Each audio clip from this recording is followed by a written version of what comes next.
እዚህ ጋር የምትወት ብራያን ይባላል። ብራያን ትልቅ ችግር ውስጥ ነው። ምን አድርጎ የጓደኛውን ሚስት አፍቅሯል። ከሷ ጋር ለመሆን ደግሞ ምንም ነገር ያደርጋል፣ ጓደኛውን እስከ መግደል ድረስ። የብራያን ጓደኛ ማይክ ይባላል። ተፈቃሪዋ ደግሞ ድኒስ ትባላለች፣ የማይክ ሚስት። የሚኖሩት ፍሎሪዳ ውስጥ ነው፣ አሜሪካ ውስጥ። ታዲያም አንድ ቀን በ1997 ለመጀመሪያ ጊዜ ብራያን የማይክን ሚስት ያያታል፣ ዲኒስን። ታምራለች። የጓደኛው ሚስት አይቶ ይመኛል። ዲኒስ ይህን ነገር ስታይ ምናለች?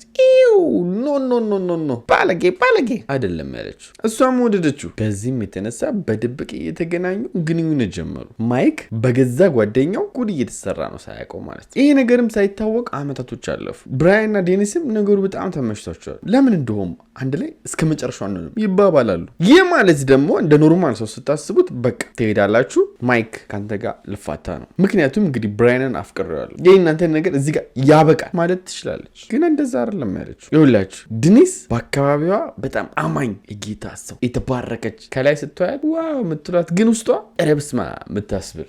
ስለዚህ አሁን ወሬ ሳይወራባት እንዴት አድርጋ ነው ከብራያን ጋር የምቀጥለው? አንድና አንድ ነገር ብቻ ነው ያሰቡት፣ ባሏን መግደል። ባሏ ከሞተ ኖርማል ለሷ ማለት እንደ ጤነኛ ሰው ስታስቡት ኖርማሉና ቀላሉ ነገር ተፋቶ ከሱ ጋር መሆን ነው ከብራያን ጋር። ለሷ ግን ተገልብጦ ጤነኛ ሁኔታ ያያት እሱን መግደል ነው ባሏን፣ ከዛ ከብራያን ጋር አብሮ መሆን። እሱን ለመግደል ደግሞ ምን አይነት ሀሳብ አመጡ? እሱን ማስመጥ፣ ወንዝ ውስጥ እንዲሰምጥ ማድረግ። ታዲያም አሁን ጊዜያቶች አልፈው አሁን በውጮች አቆጣጠር 2000 ዓመተ ምህረት ላይ ነው። ብራያንም ማይክን ለምን ሄደን ዳኪዬ አናድንም ወንዝ ላይ ቁጭ ብለን ይለዋል። ውጭ ሀገር ባይዘው የዳኪዬ ሃንቲንግ የተለመደ ነው። መሳሪያ ይዘው ይወጡና ወንዝ ስር ምናምን ዳኪዬ በጣም የሚበዛበት አካባቢ አይታችሁ ሊሆን ይችላል። ይቀመጡና ከዛ በኋላ ሰማይ ላይ የሚሄዱትን ዳኪዬ መጥበስ በጥይት። ይሄ ውጭ ሀገር የተለመደ ነገር ነው። እንደዛ እናደርጋሉ። ማይክም እሺ ብሎ ተስማማ። ይህንንም ለማድረግ እዛ ሄደው እየተዝናኑ እየተኮሱ ምናምን ባለበት ሰዓት ማይክ የለበሰው ልብስ አለ። ምን አይነት ልብስ? እንደዚህ አይነት ቱታ ነው። ይሄ ቱታ ድፍን ቱታ ነው። አንደኛ ለብርድ አሪፍ ነው፣ ሁለተኛ ደግሞ ዋተር ፕሩፍ ነው። ውሃ ምናምን አይገባም ይሄን ነገር ከለበሳችሁ ማለት ነው። በዛ ላይ ደግሞ ከባድ ነው ስትለብሱት፣ ክብደት አለው። ታዲያም የሆነ ሰዓት ማይክ ይህን ለብሶ ብራያን ስማ እስቲ ጀልባው ጫፍ ጋር እሱ ጋር ቁምና በደንብ ያቸው ይለዋል። ማይክም ብድግ ብሎ ጀልባው ጫፍ ሲቆም ብራያን ከኋላ ይመጣና ይገፈትረዋል። ብራያን በዚህ ሰዓት ያሰበው ምንድን ነው? የለበሰው ቱታ በውሃ ይሞላና ውሃ ውስጥ ገብቶበት ከዛ እሱ ለመዋኘት ይከብደዋል። ከዛ እሱ እዛው ይሰምጣል። እና ነገርየው ምንድነው? በድንገተኛ ነገር የተፈጠረ ወይም ደግሞ ድንገተኛ ሞት ለማስመሰል አስቦ ነው ይሄን ያደረገው። ማይክ ግን እንደ ፕላናቸው ቀላል አልሆነላቸውም። የሷ መሞት ወዲያው ቱታውን ወደታች አወለቀው፣ ከላይ ያሉንም ጃኬቱ አወለቀው። እንደምንም ብሎ የሆነ ግንድ አገኘና እሱ ላይ ጥምጥም አለ። ብራያን ይሄን ሲያይ ምንም አልሰራም፣ ይሄ ፕላን ምንድነው? ምን ይሻላል ምናምን አለና ዞር ሲል ዳኪዬ ላይ ለመተኮስ ያዘጋጁት መሳሪያ አለ። እሱም ብድግ አደረገና ማይክን ጥብስ ያደረገው። ይሄም ታዲያ ወዲያው ነበር ማይክን ጸጥ ያደረገው። ሬሳውንም ከውሃ ውስጥ ጎትቶ ያወጣና መኪናው ጀርባ ላይ ጭኖ ሌላ ሐይቅ ጋር ወስዶ ጭቃ ውስጥ ይቀብረዋል። አሁን በብራያን በኩል የሚፈልገውን አሳክቷል። የቀረው አሁን የዲኒስ ፓርት ነው፣ የእሷ ትወና ነው። ትወናዋንም ወዲያው ጀመረችው። ለምታውቀው ሰው ሁሉ የደወለች ማይክ ዳኪዬ አድናለሁ ብሎ ሄዶ እስካሁን አልመጣም፣ እናንተ ጋር ነው፣ ወይኔ ጉዴ ፈላ፣ ባሌ እያለች አክት ማድረግ ጀመረች። ወዲያውም እነሱ ፖሊስ ጠሩ። ፖሊስም ፍለጋውን ጀመረ። በጊዜው በጣም ትልቅ ፍለጋ ተካሄደ። በጀልባ በምን ተደርጎ ግን ምንም አይነት ፍንጭ ሊያገኙ አልቻሉ ከጀልባው ውጪ። አብሮት እንኳን ብራያን እንደሄደ ሊያውቁ አልቻሉ። ሚስትየዋ ያለችው ማይክ ለብቻው ሄደ ብላ ነው የተናገረችው። ፖሊሶቹም ምንም ፍንጭ ሊያገኙ አልቻሉ። በዚህ የተነሳ ብራያንንም የጠየቁት ነገር የለም። ለ44 ቀን ፈለገው፣ ያገኙትም ነገር አልነበረም በዚህ ቀናቶች ውስጥ። እናም ተስፋ ቆርጠው ይህን ፍለጋ አቆሙት። ይፈልጋል ብለው በየሚዲያው በየቦታው ያስለጠፉት ፎቶ ይህን ይመስላል። ይህ ትክክለኛ ፎቶ ነው ፖሊስ የለጠፈው። የበለጠ ደግሞ ፖሊሶቹን ተስፋ እንዲያስቆርጣቸው ያደረገው ሀገሪቷ ፍሎሪዳ መሆኗ። አሜሪካ ላይ ፍሎሪዳ አሊጌተርስ ወይም ደግሞ አዞ የሚመስሉት አዞ አይደሉም፣ ግን ከአዞ ጋር በጣም ተመሳሳይ ናቸው። አሊጌተርስ ይባላሉ። እነሱ በልተውት ነው። ወንዝ ውስጥ በጣም አሉ ፍሎሪዳ ውስጥ፣ ሐይቅ ውስጥ፣ ወንዝ ውስጥ ምናምን። በቃ ሀገሪቷ እንዳለ በቃ አሊጌተር ባሊጌተር ነች። ያው አዞ ብላችሁ ይሻላል በሚገባችሁ። አዞ ግን አይደለም፣ አዞ የሚመስል ነው። በቃ አዞ ጋር በጣም የመሳሰሉት፣ በጣም አፋቸው ጋር ምናምን ነው የሚለያዩት። ትንሽ ይሄኛው አፉ ሹል አይደለም፣ ዶልዶም ያለ ነገር ነው። በቃ እነሱ በልተውት ነው የሚሆነው አሉ። ከ6 ወር በኋላ ግን የሆነ ነገር ተፈጠረ። አሳ የሚያጠምድ ሰው አሳ ለመያዝ ብሎ ውሃ ውስጥ ማጥመጃውን ከቶት የማይክን ልብስ ጎትቶ ያወጣዋል። በዚህም የተነሳ ደግሞ ፖሊሶች ይመጡና ያን ቦታ መመርመር ይጀምራሉ። ውስጥ ዳይቭ አድርገው ወይም ገብተው ይህን ነገር ሲመረምሩ ያገኙት ዋና መሰረታዊ ነገር ምንድን ነው? ልብሱን አገኙና ልብሱ ደግሞ ጥቃት ምንም አይነት ነገር አልደረሰበትም። ማለትም በአዞ ወይም በአልጌተር እንደተበላ አያስታውቅም። አልጌተር ብትበሉ የሆነ ሚያዝ ንክሻው ሊኖር ይገባል ልብሱ ላይ፣ ወይ ልብሱ ሊቦጫጨቅ ይችላል። ብቻ አልጌተሩ የሚፈጥረው የሆነ ምልክት ይኖራል ልብሶቹ ላይ። ስለዚህ ማይክ ተበልቶ አይደለም ብለው ማሰብ ጀመሩ ፖሊሶቹ። በዚህ በኩል ደግሞ ሚስትየዋ በጣም ደስተኛ ሆናለች። ለምን? የህይወት ኢንሹራንስ ገብቶ ነበረ በባሏ ስም። ባሏ አሁን ሞቷል ስለተባለ ደግሞ ብር ልታገኝ ነው። የምታገኘው ብር ደግሞ ቀላል የሚባል ብር አይደለም፣ 1.7 ሚሊዮን ዶላር። ይህን ብር ደግሞ እንድታገኝ ዋና መሰረት ይሆናል ብራያን ነው። ምክንያቱም ብራያን እዛ ኢንሹራንስ ካምፓኒ ውስጥ ይሰራል። እናም ለእሷ ይህን ነገር አመቻችቶላታል፣ እንደዚህ ብዙ ብር እንድታገኝ ማለት ነው። አስቡት ምን ያክል እንደተቀመረበት ማይክ ላይ ሳይሞት ማለት ነው። አሁን ነገሮች ሁሉ ለብራያን አሪፍ ሆነውለታል። ሚሊዮነር ፍቅረኛ ያለችው ማንም አይቀመውም። ለ5 ዓመት አብረው አንድ ላይ ከሆኑ በኋላ ተጋቡ። በጣም አስቀያሚው ነገር ደግሞ የሚኖሩት በፊት ማይክ ሲኖርበት የነበረበት ቤት ውስጥ ነው። ብር እንኳን አግኝተው ቤት አልቀየሩ። የማይክ አልጋ ላይ ነው ብራያንን ይዘው የገባችው ማለት ነው። ሁኔታዎች ደግሞ እንደሚያሳዩት ፖሊሶች እስካሁን ድረስ ያንን ፍንጭ ነው እንጂ ያገኙት ምንም ፍንጭ አላገኙም። እነሱን የሚይዙበት የሚያስጠረጥራቸውም ነገር አልተገኘም። ፈታ ብለው እየኖሩ ነው። ግን ህይወታቸውን ብጥብጥ የሚያደርግ አንድ ሰው መጣ። ማን? ሽሪል ትባላለች። የማይክ እናት ነች።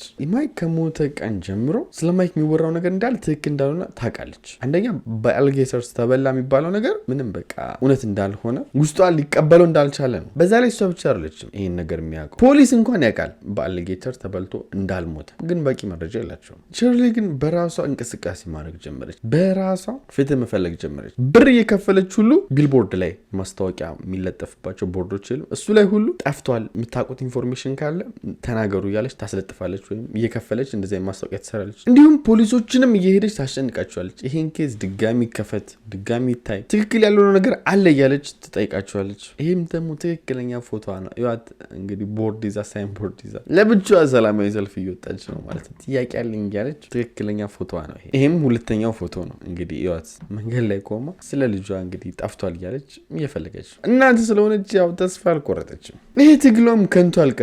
ፖሊሶች የእሷን ኬዝ ድጋሚ ከፍቱላታል። ችግሩ ግን አሁንም ምንም አይነት መረጃ ሳያገኙ ቀሩና ድጋሚ ኬዙን ይዘጉታል። ምስኪኗ እናትም እንግዲህ ስለ ልጇ የትግባ የትውጣ ሳታቅ ውስጧ ሳያር ትኖራለች። አመታቶችም አለፉ። አሁን 2012 ሆናል እንደ ውጮች አቆጣጠር። በዚህ ሰዓት ታዲያ ዲኒስና ብራያን ሪሌሽንሽፓቸው ደስ የማይል ሆኗል። ባይ ዘ ዌይ ስማርት ከሆናችሁ ይህን ታሪክ ገና ስጀምር ስለ ሁለቱ ሪሌሽንሽፕ ሳወራ ኢቨን ተጋቡ እንኳን ስላችሁ ትዳራቸው እንደማይቀጥል ታውቃላችሁ። ይህንን ሳልነግራችሁ እንደዛ አይነት ሲጀመር ሀሳብ ያላቸው ሰዎች ተስማምተው እንደውም እነሱ ብዙ አመት ኖረዋል። የመኖር ቻንሳቸው በጣም ትንሽ። እነሱም እስከ 2012 ኖሩና ችግሮች መፈጠር ጀመሩ። ከ2012 በኋላ ሁለቱም ከተለያዩ ከ3 ዓመት በኋላ አሁን 2015 ሆኗል። ይሄንም ዴኒስ እንላይ ብላ የፍቺ ወረቀት ታቀርባለች። ብራያን የፍቺ ወረቀቱን ሲያይ ተበሳጭ፣ አበደ። ይህን ሁሉ ካሳለፈ በኋላ ለአንቺ ገድዬ ለአንቺ ስንት ነገር ደብቄ ለእኔ ፍቺ ብሎ ተበሳጨ። ይህን ነገርም እንደቀላሉ ሊተው አልፈለግም። ታዲያም የሆነ ቀን ምሽት